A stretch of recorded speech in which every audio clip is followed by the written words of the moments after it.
The ability to speak with confidence and present for impact is easily the most valuable skill you can have in today's world. When you can share your knowledge, you can facilitate change, and when you can facilitate change, well, you can change the world one conversation at a time. But most people think they can't speak articulately, confidently, or with impact. They get choked up by nerves, they lose their words, or that dreaded imposter syndrome shuts them down. Well, I'm happy to say that speaking is a skill that anyone can learn, yes, even you. And that's exactly what this podcast is all about. My name is Kat Matson, and welcome to Speaking with Confidence.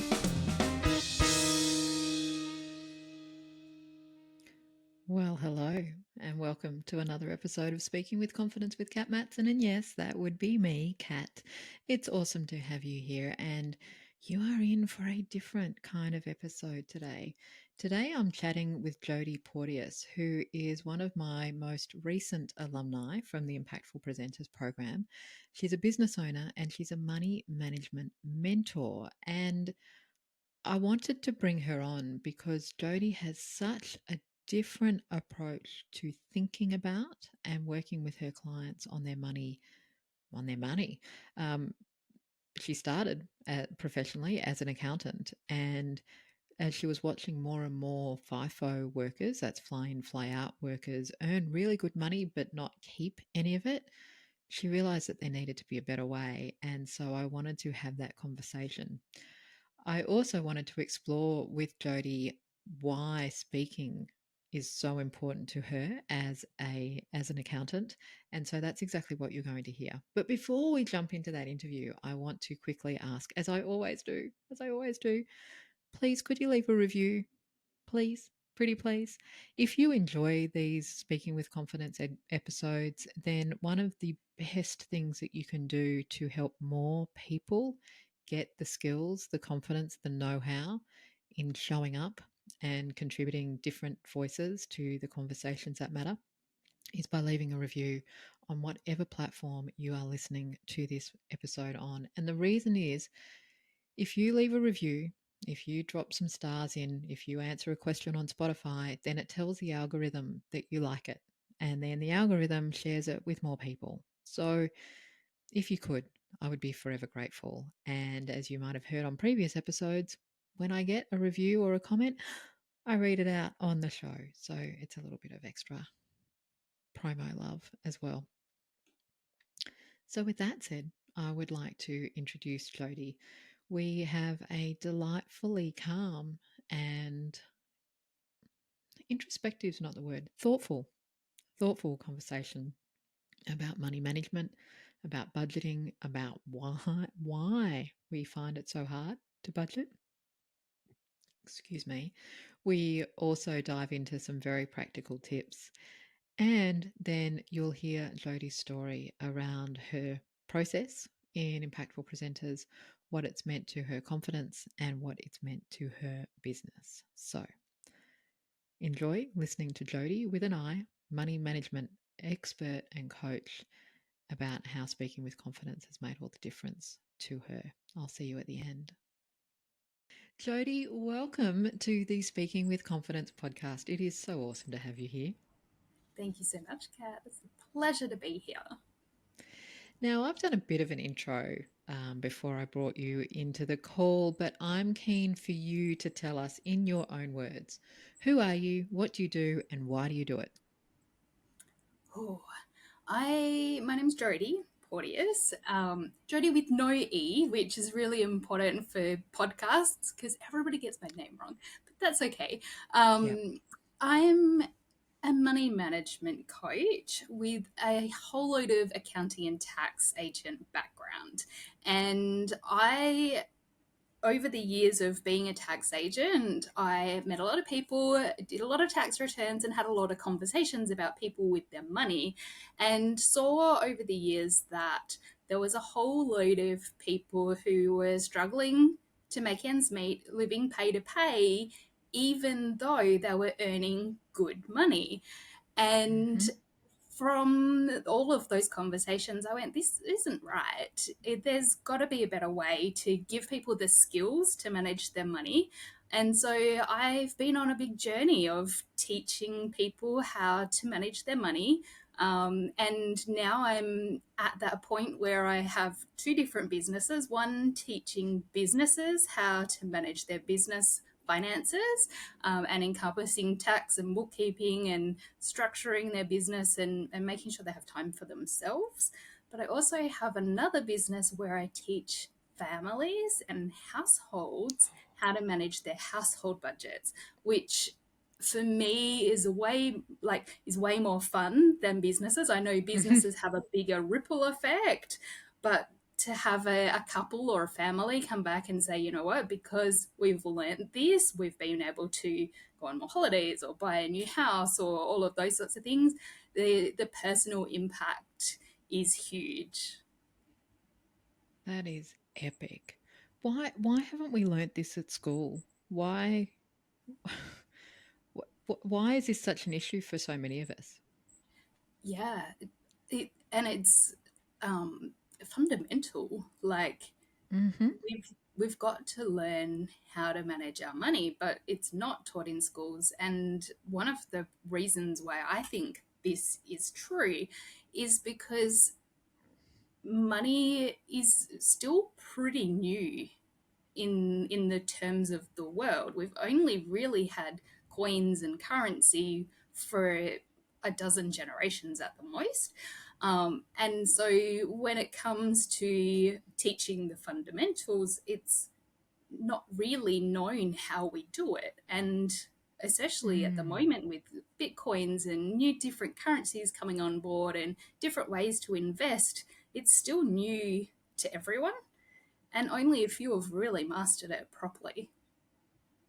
I think that's the key, that only a few have mastered it properly, and yet we all hold ourselves accountable to those standards that a few have held. So let's dive in a little bit. I mean, listener, I know that you're here for speaking tips, but I could not have a conversation with Jodi about money management, because I don't know about you, but that has been my Achilles heel all of my life, and it's only been very recently that I'm like, oh, now I think I can manage my money.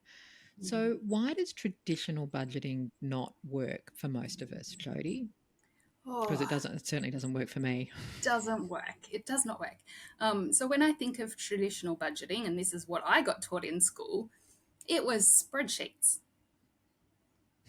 Number one, just spreadsheets and maths. You think of budgeting and you go, ugh, there's calculations and there's complex, and you know what? I don't know what's going to happen, so why should I even do anything about it? And so you've got to forecast all this unknown to come up with Mm-hmm. some pretend numbers that may or may not come true. And 90% of the time, they just don't come true at all because we're working off what we think we should be doing rather than Mm-hmm. our own experiences of how we manage our own money. Oh, there is such a delicious distinction in there. We are working off numbers that we think we should be doing instead of how we actually manage our money. How do most of us actually manage our money? I've got a saying that I use, and it's see money, spend money. So if there's money sitting in your bank account, you sit there and you go, I wonder what I could spend this on. And then an opportunity comes up to spend the money, and we spend it. Mm-hmm.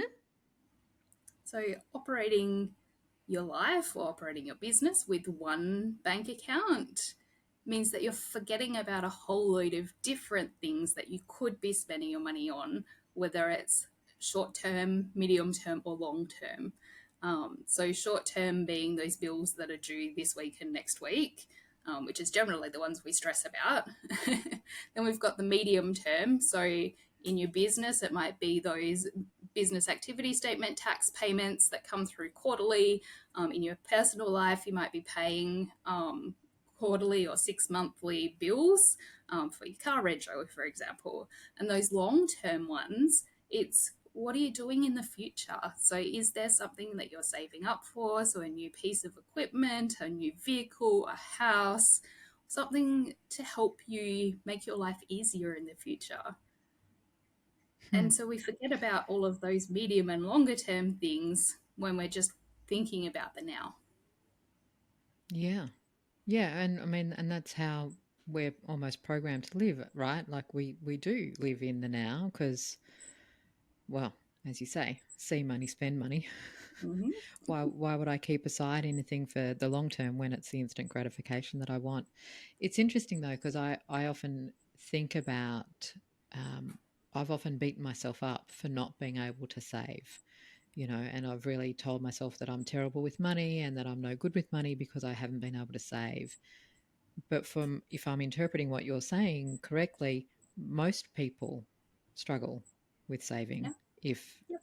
if they're not actually putting it aside at the beginning and putting it into different accounts. Correct. Yep. And what I love to do is really define what it is you're saving for. So when you go to a bank and they say, "Would you like to open a bank account?" We say yes. And they say, "Would you like to open a savings account as well?" And so we say yes. But the bank doesn't tell us what to save for.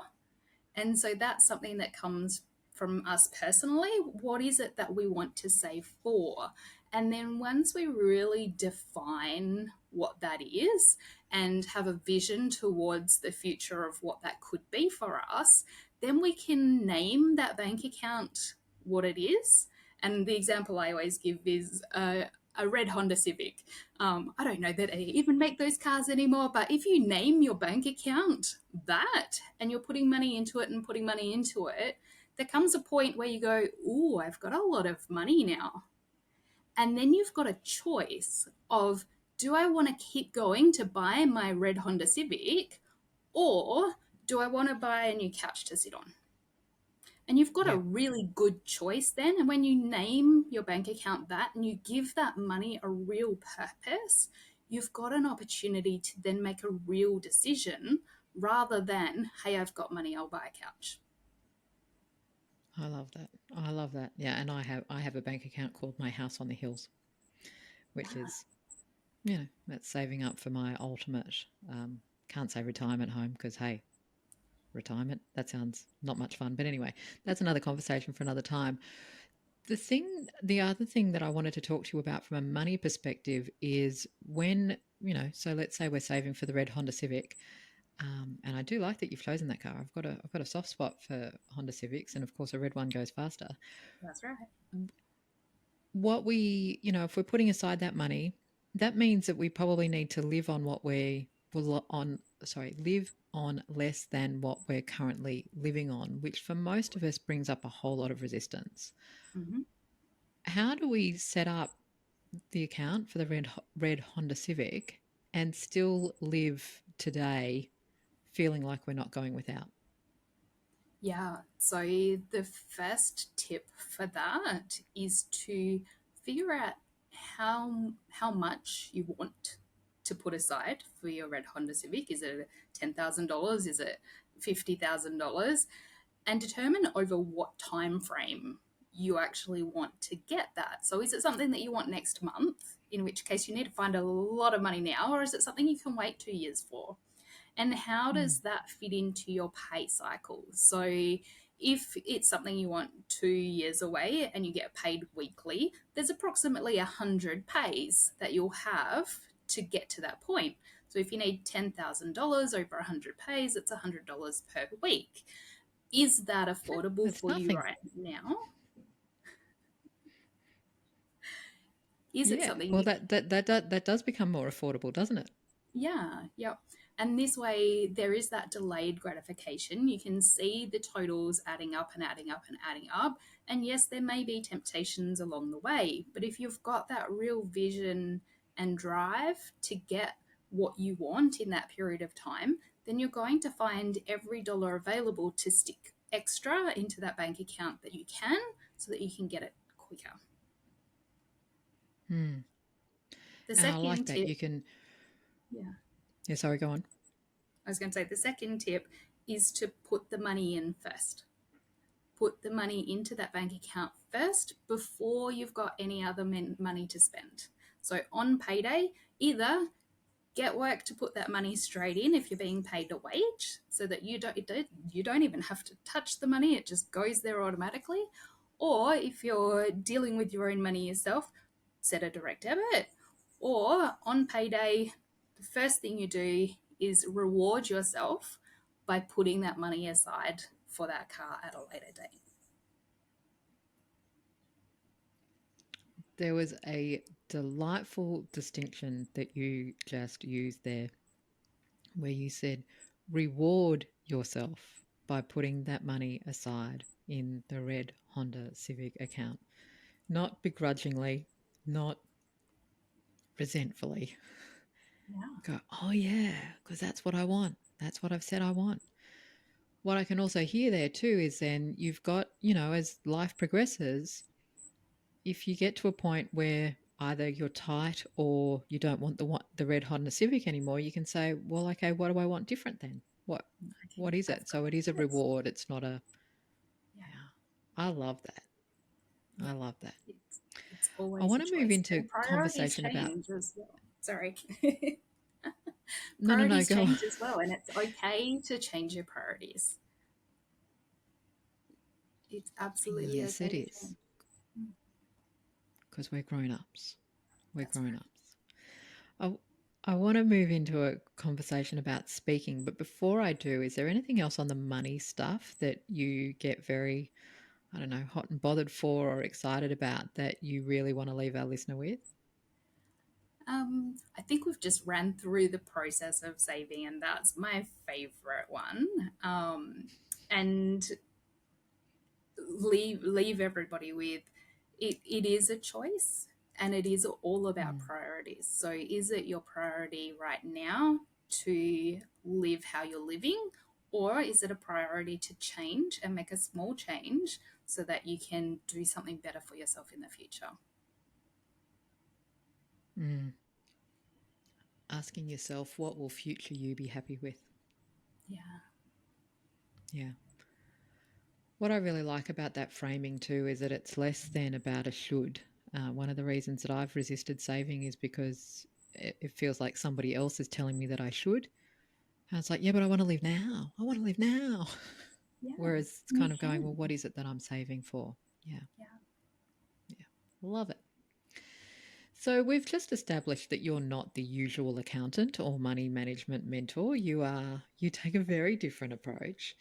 Um, you're now an alumni of the Impactful Presenters program. Why is speaking with impact important to you in your business? The main reason is I've learnt so much over my very long career that I don't want to share it. I don't want to hold that in. I want to be able to share it. I want to be able to share it articulately so that people can hear it and people can make small changes that will have big impacts on their lives. So in other words, you want to make an impact. You want to Yeah. leave people with something. Awesome. So why did you join the Impactful Presenters program? Why did you feel like you needed that boost? More. I have done speaker training before in the past, and it led me to where I was, but I needed something additional for what else could I do differently. So in the couple of years since I've done speaker training previously, um, I've changed the model of how I run Northwest Accountancy, and I now present on a weekly basis to my members a small little snippet of fun things that can help them move what they need to move in their business. And also I've created a webinar series as well where I want to be able to invite people in to listen to me for 45 minutes or an hour that won't bore them to tears with slides that I've spent hours agonizing over and through doing the Impactful Presenters course, I've managed to transform how I show up for these webinars, and it's a much more enjoyable process now. So I didn't know that that was going to happen when I signed up, but I do recognize now that it's a huge impact. What Impactful Speakers has done to how I've shown up for my clients and my prospective clients as well. I've, of course, I love that. Tell us more though. So what's different now that particularly I'm particularly curious about that's not what you were expecting when you signed up for the program. What were you expecting? I don't know. I don't. I often just go, you know what? I'm gonna see what happens, and I knew that there was framework involved because I came to the 3 workshops and learned that there was a structure and a way that you could lead your clients somewhere. And I went, oh, I'm not doing that at the moment. I'm sort of just giving them everything. Here's all of the information you need to know on this thing, and I'll talk really fast because I've only got an hour and go. So now it's more casual for myself to be able to present. So I'm not stressed about a script. I'm not stressed about what it is that I want to make sure that I tick all of the things off the list. There's only a handful or 3 things that I want to show and teach and explore with the people that I'm teaching. And I'm like, 3 things, that's not very many, but you can go deep if you need to. And over the 10 weeks or so that I've been in the Impactful Presenters course, I've had lots of opportunities to test it out. I've put my hand up and presented workshops and all of those sorts of things, as well as doing my regular stuff. And I've gone, 3 is good.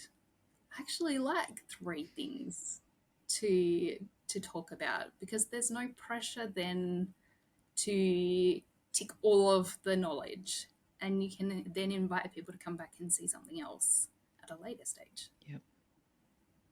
I love that so much. So what does this newfound knowledge mean for your business? What has opened up as a result? You're not stressing as much. Um, are you reaching more people? Are you Not yet, but I think I will. Um, Yeah. it's definitely given me the confidence to invite people to more webinars because I know that there'll be value without overload. And they'll be able to watch the webinar and not sit there and go, oh my gosh, she's told me so much, but give them enough information to make a decision and to keep moving forward. Um, from a preparation point of view, I used to take 3 to 4 hours to work out what I was going to say, how I was going to say it, the order of how I was going to say it, then create the slideshow to make sure it went together, and then put all the pictures in and things like that. Um, and now with the framework, I'm using a half a dozen sticky notes and being able to talk for half an hour to 40 minutes without any of that extra prep work, um, which has given me back so much more time. So much more Mm. time, not having to prepare well in advance.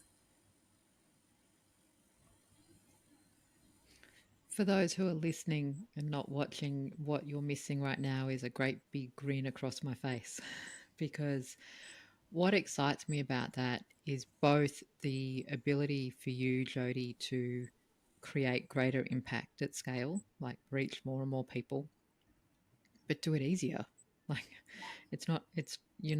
you're reaching more people easier than you were reaching a smaller number of people before. I think that's just so amazing. Yeah. What's been I'm going to ask it this way. What's been the biggest discovery about yourself in the program?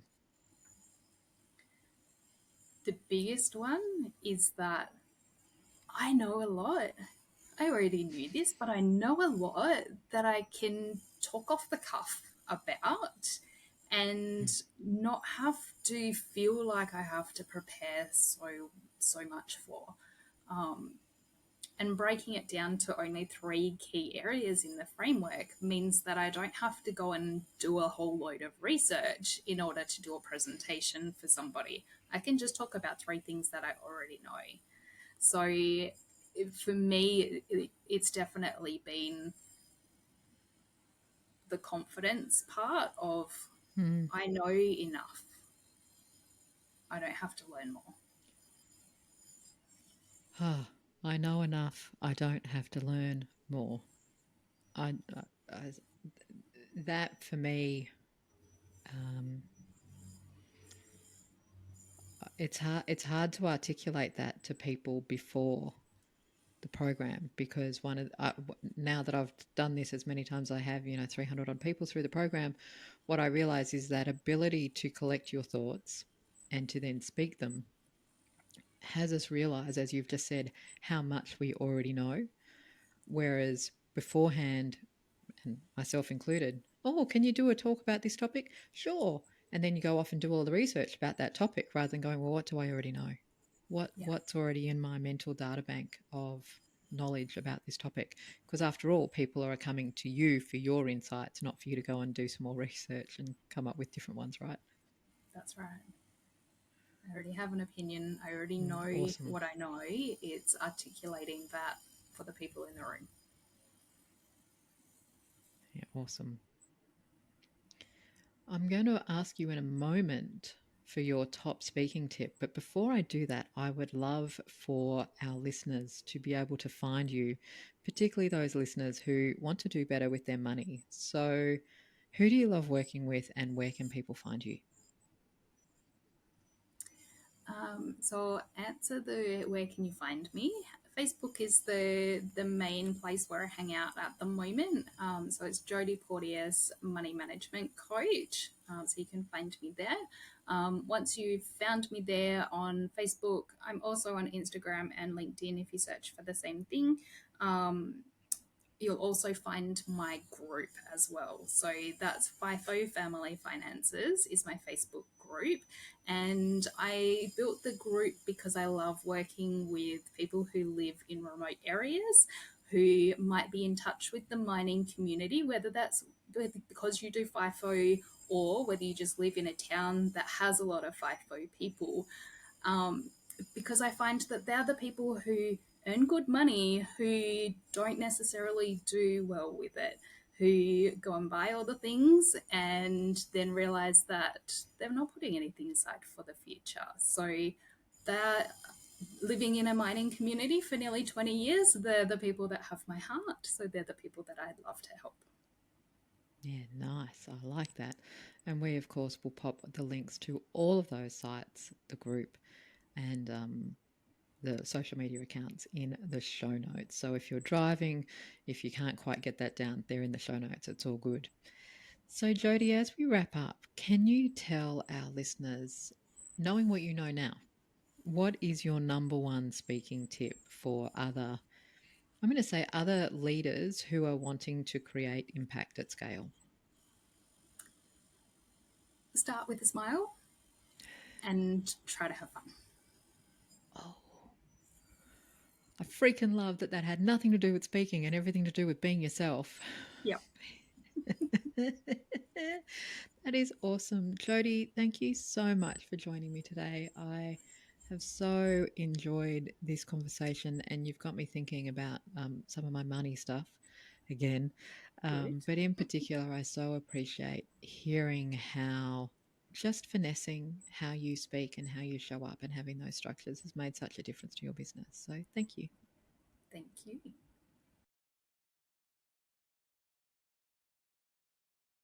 I told you it was interesting, didn't I? I told you it was juicy. I hope that you enjoyed kind of both elements of that conversation, the money management tips, and please go and check Jodi out. If working better with your money, if keeping more of your money, whether it's saving for that red Honda Civic or your house in the hills or whatever it is, please go and check her out. Her links are all in the show notes of this episode. I also just want to really call out overtly the power that Jodi has discovered in working on her speaking structures, working on how she shows up, and how that means she is now able to impact more people, help more people without working harder.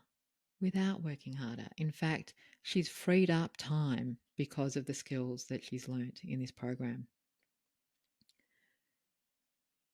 It never ceases to amaze me just how powerful these speaking skills are to our ability to show up in the world as the most full version of ourselves. So, if you are interested in the Impactful Presenters program, then please head along to impactfulpresenters.com. That is impactfulpresenters.com, and you will see the Impactful Presenters program.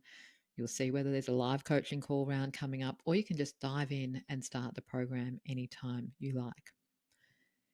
If you're not already on my mailing list and you want to be on the mailing list, then also head to impactfulpresenters.com and download my free ebook, How to Stop Rambling. And that way you'll be getting my emails and you will stay in touch with everything that's going on. But if you would like that confidence, if you would like that time, if you would like to make impact at scale in the way that Jodi is now doing, thanks to the program, then please check out the Impactful Presenters program at impactfulpresenters.com. I would love to see you in that program and love to see you making that kind of impact with ease. In the meantime, I hope you have an awesome day, and I hope that whatever you're up to today is filled with a little bit more impact, a bit more confidence.